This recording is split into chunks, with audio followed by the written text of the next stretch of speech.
ایک بھائی نے بھی یہ کویسچن کیا تھا اس پروگرام میں کہ کیا ولی اقرب کو اس لیے روک دینا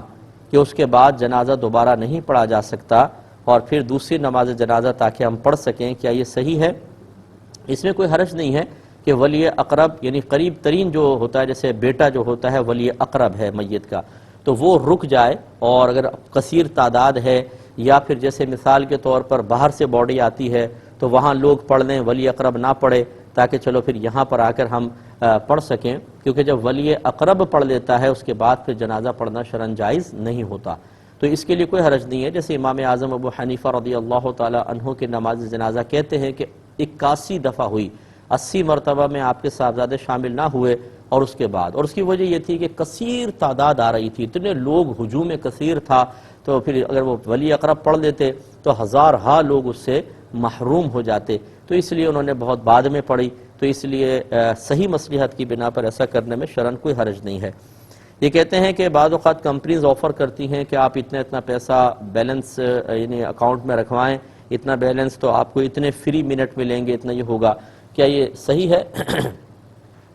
دیکھیں، یقینی سی بات ہے، جب آپ اکاؤنٹ میں پیسہ رکھواتے ہیں کسی کی بھی کمپنی کی آفر پر، کوئی مالی یعنی کوئی مالی معاہدہ تو نہیں ہے، کوئی تجارت نہیں ہے، مداربت نہیں ہے، کوئی شرکت وغیرہ نہیں ہے، بلکہ اس کی شرعی حیثیت ایک قرض کی ہے، اور قرض کے اوپر نفع لینا یہ سود ہوتا ہے، لہٰذا اس قسم کی تمام آفرز کو نظر انداز کریں، تھوڑے سے نفع کے لیے انسان گناہگار ہو، اس کا کوئی فائدہ نہیں ہے۔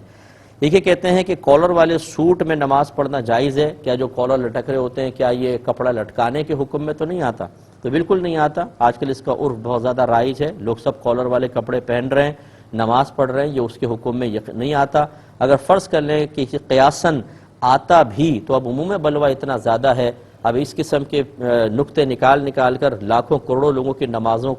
کی بربادی کا حکم دینا، یہ کوئی جاہل آدمی کر سکتا ہے۔ جو علم فقہ سے تعلق رکھنے والے ہیں وہ جانتے ہیں کہ جب مسئلہ کوئی قیاسی اجتہادی ہوتا ہے، اس میں اگر لوگوں میں بہت زیادہ اس چیز کا عموم پایا جائے، وہ عام ہو جائے، تو پھر سخت حکم لگانا یہ مزاج شرع کے خلاف ہے، تو لہٰذا اس میں بالکل نماز ہو جائے گی، کسی پر کوئی طعنہ زنی نہ کی جائے۔ یہ کہ کہتے ہیں کہ اگر کوئی فرض نماز شروع کر دے اور جماعت اسی فرض کی قائم ہو جائے تو کیا حکم شرع ہے؟ دیکھیں، بہتر یہ ہے کہ توڑ کر اس میں جماعت میں شامل ہو جائیں تاکہ آپ کو جماعت ملے، اور